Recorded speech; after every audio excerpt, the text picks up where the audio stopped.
Chapter 3. Now the serpent was more subtle than any beast of the field which the Lord God had made. And he said unto the woman, Yea, hath God said, Ye shall not eat of every tree of the garden? And the woman said unto the serpent, We may eat of the fruit of the trees of the garden, but of the fruit of the tree which is in the midst of the garden God hath said, Ye shall not eat of it, neither shall ye touch it, lest ye die.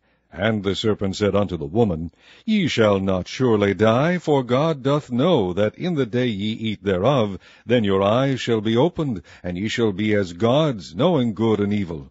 And when the woman saw that the tree was good for food, and that it was pleasant to the eyes, and a tree to be desired to make one wise, she took of the fruit thereof, and did eat, and gave also unto her husband with her, and he did eat. And the eyes of them both were opened, and they knew that they were naked, and they sewed fig leaves together, and made themselves aprons. And they heard the voice of the Lord God walking in the garden in the cool of the day. And Adam and his wife hid themselves from the presence of the Lord God amongst the trees of the garden. And the Lord God called unto Adam, and said unto him, Where art thou? And he said, I heard thy voice in the garden, and I was afraid, because I was naked, and I hid myself. And he said, Who told thee that thou wast naked? Hast thou eaten of the tree whereof I commanded thee that thou shouldest not eat? And the man said, The woman whom thou gavest to be with me gave me of the tree, and I did eat. And the Lord God said unto the woman, What is this that thou hast done? And the woman said, The serpent beguiled me, and I did eat. And the Lord God said unto the serpent, Because thou hast done this, thou art cursed above all cattle, and above every beast of the field. Upon thy belly shalt thou go, and dust shalt thou eat all the days of thy life.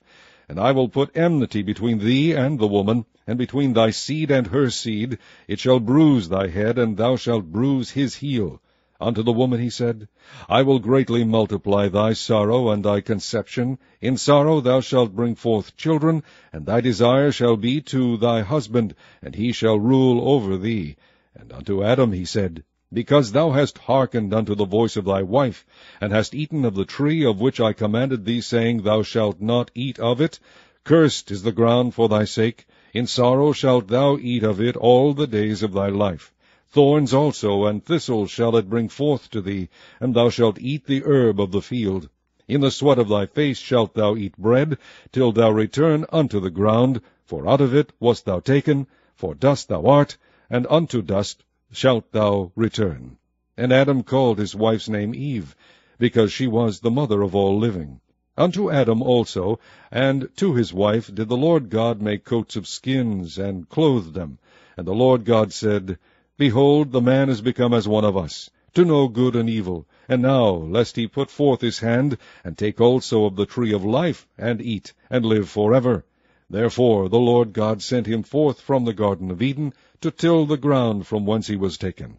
So he drove out the man, and he placed at the east of the Garden of Eden cherubims, and a flaming sword which turned every way, to keep the way of the tree of life.